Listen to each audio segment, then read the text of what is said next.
The most beautiful girl he's ever seen. What I should be doing, my college summer homework. What I'm going to do instead.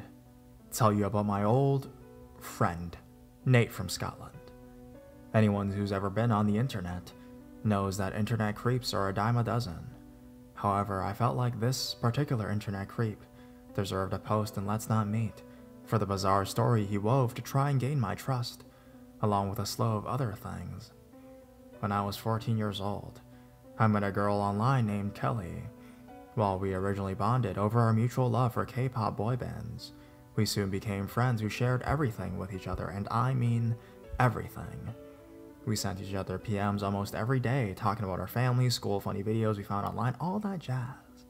Eventually, Kelly suggested that we make accounts on an instant chat site she had found so we could more easily talk to each other. I agreed, and so it happened. All that backstory will be important later, I promise. The only reason I made the account on the site was to talk to Kelly, but I had no idea how to make my account private, so it wasn't long until I started getting messages from random people.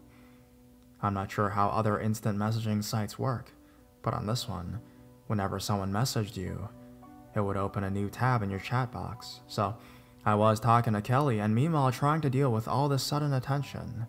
My profile said I was female and that I was 14 years old, so a lot of the messages were from straight up pervs, and I, being the sensitive, polite girl I was, responded with nope, sorry, and closed the tab. However, there was a message from one guy that was pretty normal, Nate. It was something along the lines of, hey, I love AOM. It took me a second to figure out what he meant, but then I realized he was referring to my profile, where I had mentioned that I liked the game, Age of Mythology. In retrospect, I have no idea why I had filled up my profile so extensively. It had all my likes and hobbies, my first name, and my age, I guess. I just like to fill out profiles. Since his messages was so benign, I felt obligated to respond. We properly introduced ourselves and talked for a bit. When I told Kelly I was talking to a guy in another tab, she was instantly wary. I guess she had better instincts than I did. For the record, Nate was claiming to be 23, almost 10 years older than me. I can be like your confidant, he had told me. You can tell me anything, even stuff you can't tell your parents. Now that I'm typing this all out, I'm realizing that he was trying to groom me. Unfortunately for him, my parents are awesome, and I had no desire to replace them with another adult, you know? Things were pretty uninteresting at first, conversation-wise, but I do remember he was on all the time. Whenever I got on to talk to Kelly, he would be there. Late at night, early in the morning, during school hours, it did not matter. He was there. The site even had a downloadable messenger that notified you whenever someone on your friends list got online. I wouldn't even be on the chat site, and he would send me messages the moment I got on the computer. He told me he was from Scotland, so that kind of explained the weird hours, but Scottish people sleep too, right? After a while, talking to him got old. We didn't have that much in common, and he started only asking about me and talking less and less about himself. He did tell me that he wanted to be in the circus, and that he struggled with depression, and that I was the only light in his life. Unfortunately, my bleeding heart broke at the thought of leaving him all alone, so I kept talking to him. Meanwhile, Kelly continued to be wary, but she kept it low-key, probably because she did not want to offend me, as I was always insisting that he was a good guy. Then things got weird, well, weirder. Nate had already asked me to be his girlfriend multiple times, which I already declined, saying that the distance was too great. In reality, the thought of dating him freaked me out. I should have realized at this point that I really shouldn't be talking to him, but I was a naive, barely teen who had never been taken an internet safety class, you know?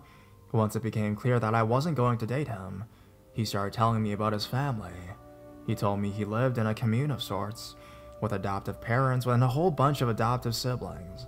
He told me he shared a room with an adoptive sister named Dana, who was in her 20s as well. Okay, cool, I guess.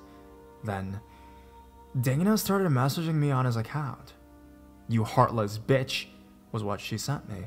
My stomach dropped. I had never been called a bitch before in my life. I responded with, "What?" I had no idea what was going on here. She told me it was Dana, who Nate had never mentioned until the day before. She asked why I rejected her brother, that he was a great guy and that I would be lucky to have him. I explained that I lived too far away and that I was too young for him. There was a long pause, then the message. I am so sorry about my sister. Nate had gotten back on. He apologized, saying that he had no idea why she did that, and he had yelled at her and defended me. Thoroughly weirded out, but still an idiot. I said it was okay and apologized again for not being able to date him. He said it was fine. Some more time passed. Nate started getting more invasive. He asked me what my bra size was, and when I said I didn't want to tell him, he kept pushing. I'll tell you Dana's size if you tell me yours, he said. It's not that big of a deal. But that only made it weirder. I told him no. He told me Dana's bra size. I said I still would not tell him, and that I wanted him to stop asking about it, please. After a bit more pushing, he did stop. Then he started saying that he wanted to fly me out to Scotland. He kept talking about us meeting. He said that he had told his entire family about me and that they loved me and that they wanted to meet me too. At one point, Dana got on Nate's account again and apologized for blowing up at me. I was just jealous, she told me. I really like Nate, but all he ever talks about is you. Even though I knew they were adoptive siblings, her confession still gave me an uncomfortable knot in my stomach. I also noticed that Nate didn't say anything about those messages even though they were on his account, and he could have easily seen them. When I told him my parents probably won't let me go to Scotland by myself, Nate suggested that he move close to me. Then the distance wouldn't matter and we can be together. He asked where I live so that he could move there. Getting more and more creeped out, I refused to tell him. I could tell he was getting frustrated, becoming more and more pushy. At least send me a pic, he told me. I said I didn't give pictures of myself to people online, and he angrily told me that it was just one picture, it wasn't that big of a deal. I'll send you one of me too, he said. I still said no, and then he sent a picture of himself. The guy in the photo was clearly an adult, but also very lanky with a mop of brown hair. I didn't really question whether or not it was actually him. I sent you one, he told me. Now you have to send one too, it's only fair. Of course, pushover me thought that I was really somehow cheating him by not sending a picture, so without thinking I agreed to send him one. Immediately after I sent the message, I panicked. I didn't want to send him a picture of myself, but now I had agreed to do just that. I felt trapped. So, in my frantic rush to somehow fix the situation, I sent him a picture of a K-pop idol, a male K-pop idol, with long hair and soft features. It was a selfie, so it looked like a picture of any regular person. As soon as I sent it to him, with some feeble "here it is" message, I started panicking again, worried that he would somehow recognize the guy and get mad at me. OP, he responded. You're the most beautiful girl I've ever seen. I wish I could say the story ended there. But he immediately began begging me to be his girlfriend. I told him once again that I was sorry, but I couldn't. Then he got really quiet.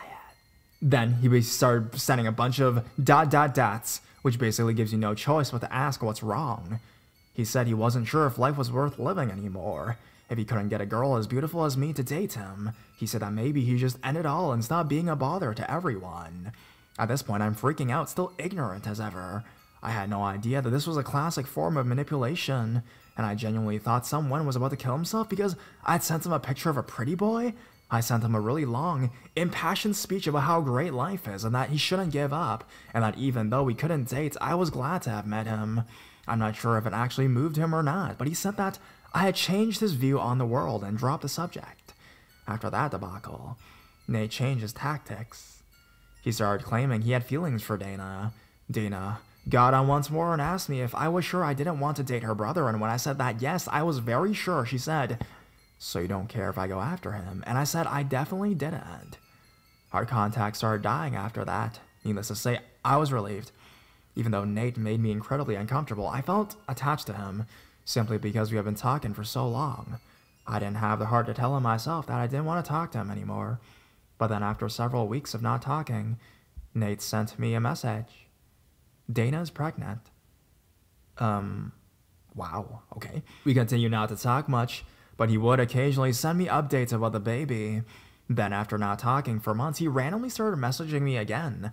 I tried to be polite and asked how he was doing, and he told me the baby had been born. I vaguely wondered if it had really been 9 months since we last talked, but whatever. We named it after you. Why? Why was the entire family so obsessed with me? They didn't even know me.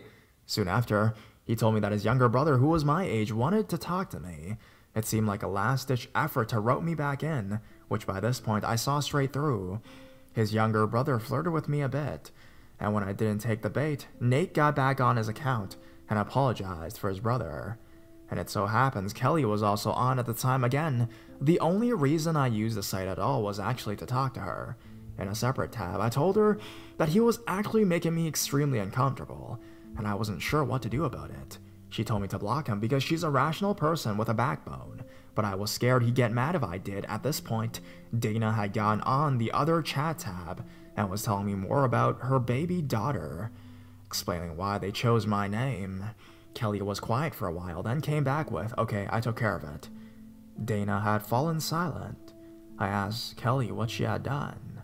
She copy and pasted the message she has sent Nate's account.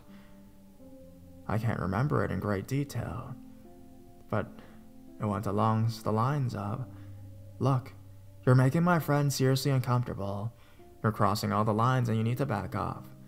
At first, I was a bit upset. I hadn't asked her to do that for me, and I was scared Nate or Dana or whoever would start railing on me. However, all Dana sent me was, "Do you really make you uncomfortable?" Feigning innocence, I asked her what she was talking about. I think, "If you want to talk to us again, you'll have to be the one who initiates the conversation." I replied with, okay. And then they logged off and it was done. I never heard from Nate or Dana or any member of that weird family again, so yeah, I'm really bad at ending things. So I'll just say that, Kelly, you are my hero. Let's definitely meet someday.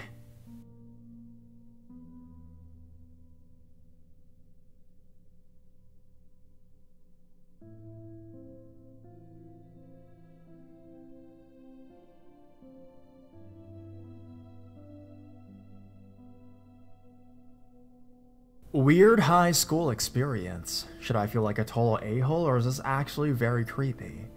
Hi Reddit, I'm relatively new here, and have been lurking for a short time. I have read a lot of Let's Not Meet stories, and they always make me think of a particular ongoing experience I had in high school. A little background information, just for those who feel like they should have it before continuing. I'm a 5'2" female, around 113 pounds. I live in a pretty ordinary town, where not much happens, at least not in my area. I attended a public high school, which was not in my district. I lived on the line right between two districts, so I had to attend the dodgier high school. Occasionally, people from my high school would get marijuana charges, underage drinking, you get it, typical teenager stuff. Starting out in high school, I had many friends. I dated a lot as my freshman year. If you like to call that dating, as it was in 9th grade. I lost many friends over the years, as I had become extremely introverted and developed social anxiety, or OCD, which is a whole different story, but it basically prevented me from going to many places or doing things. I started dating a wonderful guy, together for 3 years now, and things were looking up.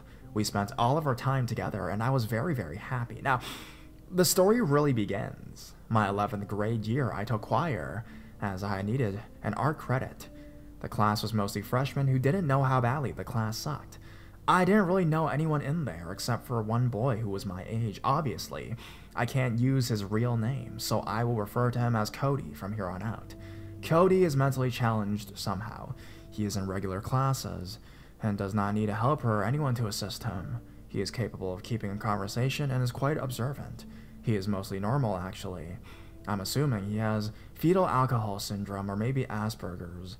After the events that transpired over the years, I came to the conclusion that he is probably socially challenged, for the most part. As a disclaimer, I've known him since elementary school, and I've always thought of him as completely normal, as did everyone else. I feel bad for how uncomfortable social situations made him, and how he was usually left out. I've always been nice to Cody, and do not discriminate for any reason. Anything that comes off as mean in the conversations I will recount here is only said because I was in a situation that made me very uncomfortable. Anyways, on with the story. This was the first class I had with Cody in high school, and he was obviously quite excited, seeing as he remembered me from elementary school, and didn't really know anybody in the class either. I'm accepting of everyone, typically. Even though Cody really intimidated me. As I said, I'm rather short, and he is around 6'4", with a much larger build than I have. He always had a very frustrated look on his face. like he was focusing on something. His mouth was always slightly open. He began to greet me every morning. I found it nice and struck up conversations often after he would say hello. After a while, things got progressively odd. I let most of the things he said go, seeing as he had some type of mental disorder or something like that. After walking into class and greeting me, he would often look at me for a long time or ask if I was sad or tired, or trying very, very hard to dig into my personal life. He would make comments about how my clothes fit my body. I always responded and was always kind, even when questions I didn't want to answer came up. He had taken to catching up to me after the bell rang and trying to walk me to class. Even though we had no classes near each other, I knew this, because before he started trying to walk with me, I would never see him anywhere close by. Not only would he try to walk with me, but if I walked out of class without him, he would run to where I was. My boyfriend Andrew would meet me halfway to a few of my classes to walk with me. You'd think Cody would walk away, but he always followed behind, giving my boyfriend a very cold stare. Andrew is a little more skeptical of people than I am, and didn't really like that this guy was following me, but as I said, I felt badly for Cody. Cody was also in my government class, which was at the end of my school day. Before he started walking me to class, I never knew he was in there, which sounds awful, but there were over 30 kids in that class, and he sat in the back behind me. I had a few close friends in there, and always stuck with them. He progressively began to take over our conversations, butt in, or pout when my attention was not on him. This all went on for months until a few events that really set off my alarm bells. A short while after that, when I was leaving my government class, Cody of course caught up with me. He had asked me for my phone number. I was extremely reluctant, as my gut had been telling me not to, so I panicked a bit and gave him my boyfriend's phone number.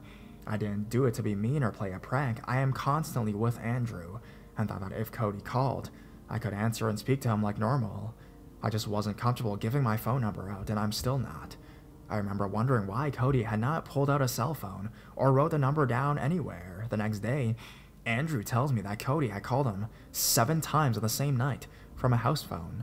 I had told Andrew I'd given Cody the number, and Andrew had not answered any of the 7 calls. You'd think he'd stop calling after the first few, but he began to get angry, asking me why I had not answered his calls, and began acting more and more entitled to my attention. In class a couple weeks later, I was speaking to my friends. As I said, I had a few of my best friends in that class.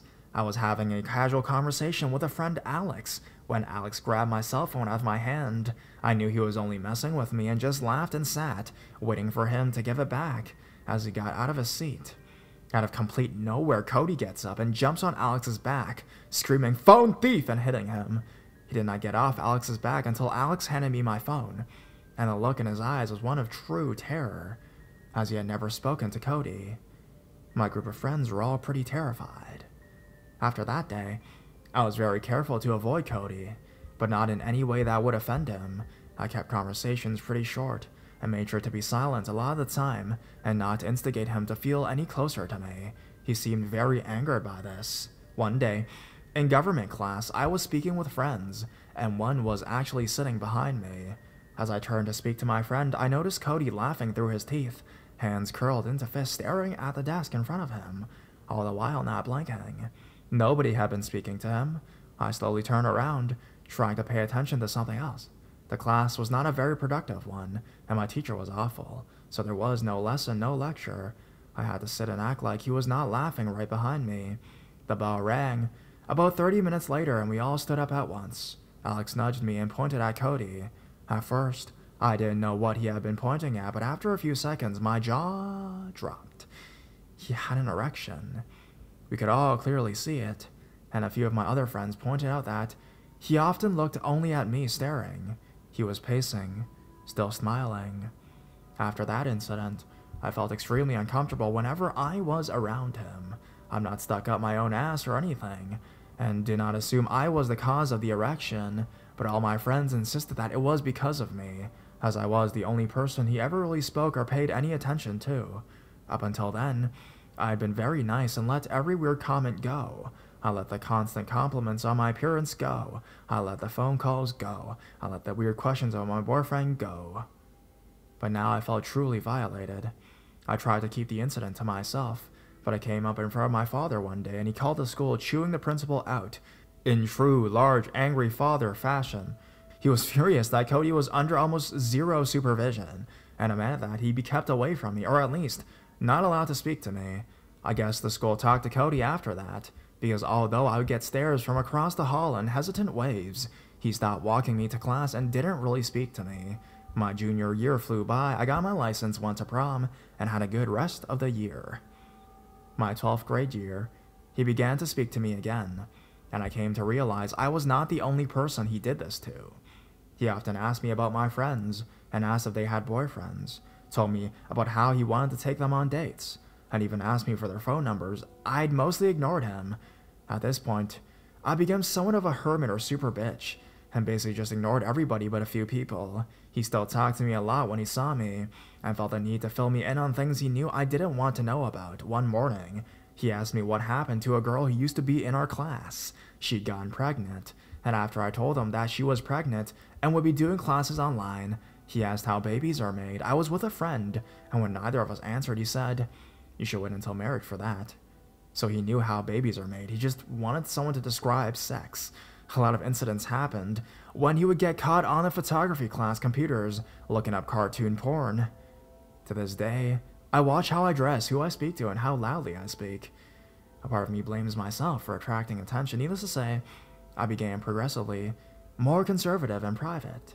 On graduation day, which was only a few days ago, the graduates had to be there an hour and a half early for practice. My graduation took place at a college in their arena. The senior graduation practice took place in the auxiliary gym, where we would walk to the arena. The practice was mostly just us standing around and waiting. I found a group of people I'm close to and stood with them.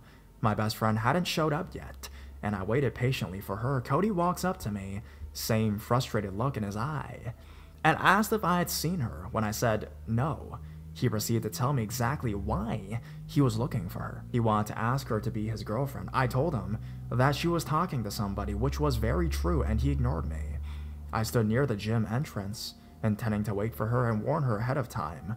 A while later, after I got distracted, since I've been waiting for some time, a friend came up to me and said it was happening, and I practically bolted out of there. I called her name, and she said, "Cody's talking to me," and a man in the lobby yelled at me to get back into the gym. I felt so guilty, not being able to spare her the awkwardness. They walked back in separately. She seemed fine, but he had sulked in, looking very angry. He kept asking me about her after that, and as usual, I was slightly cold in my replies, but he kept on talking. He randomly brought up homecoming. The girls at homecoming danced with me. It made me feel dirty, but I liked it. Now, dancing at a public school dance meant grinding ass to crotch. What he said afterward honestly made me want to scream.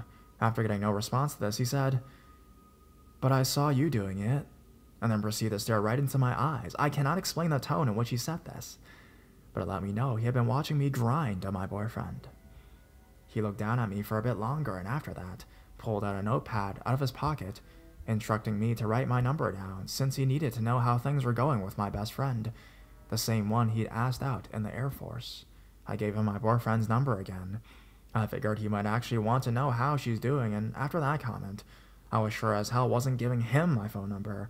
I said goodbye to him. We graduated. I left.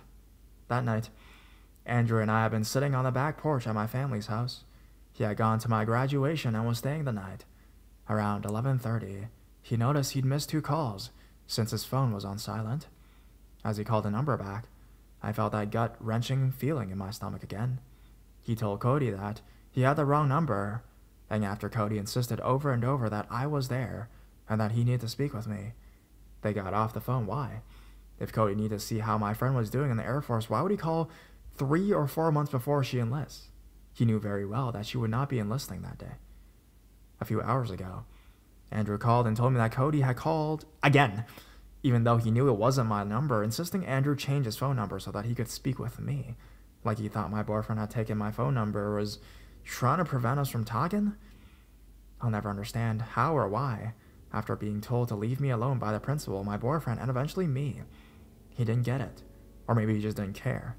As I said before, I feel for people with mental issues, but he also knew exactly what he was doing. As this happened over the course of a few years, he even used to follow me and my boyfriend around in ninth grade and watch us kiss. I think he was smarter than he let on, and knew what he was doing. He wanted to make me feel uncomfortable, so creepy kid from high school, let's not meet again. Ever.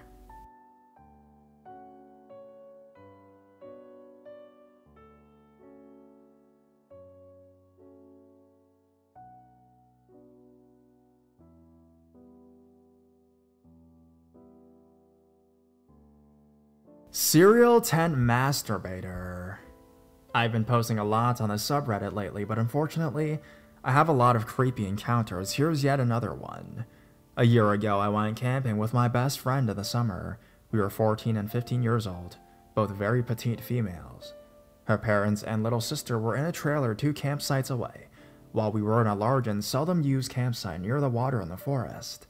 That night, we were on a huge blow-up mattress, so we had lots of room between us. I heard a light crunch behind our tent, maybe 10 or 15 feet away. It was gone 1 in the morning, and I was thoroughly spooked. I heard it again, maybe twice. So I woke my friend up. Dude, there's a bear outside the tent.